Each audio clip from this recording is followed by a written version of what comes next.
Oh, good morning. It's lovely to join you. Look, today is exciting because many of the restrictions we've had to deal with over the last 16 months are being relaxed. And that's really important, not least because many of our businesses, particularly in hospitality, culture, retail, the nighttime economy, that rely upon footfall have really struggled. What we're saying, though, to Londoners and those coming to London is please be cautious.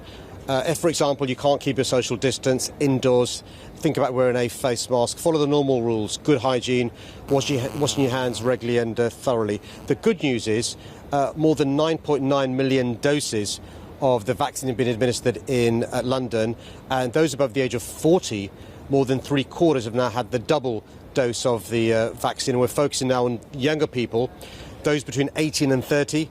Now 1 million have received the jab. So we're cautiously excited, optimistic about the restrictions being lifted, which will be a real boost to London's economy. Well, last week you announced that wearing a mask will be a condition of carriage on London transport.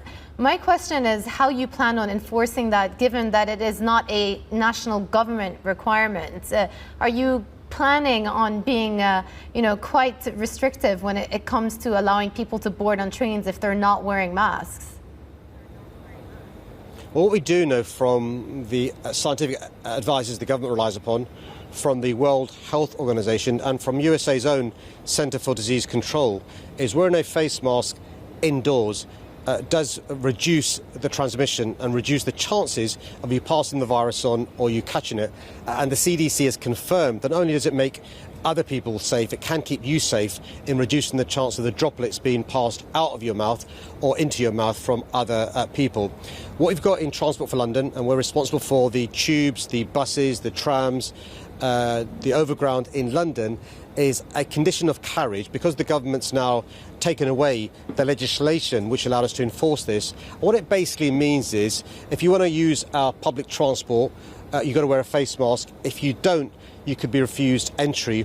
If you're using public transport and you're not wearing a face mask and you refuse to put one on, you can be ejected from our services. And we're hopeful that there won't be a need to enforce this too seriously, because we're hopeful Londoners will do the right thing because they understand the difference a face mask can make, a face covering can make.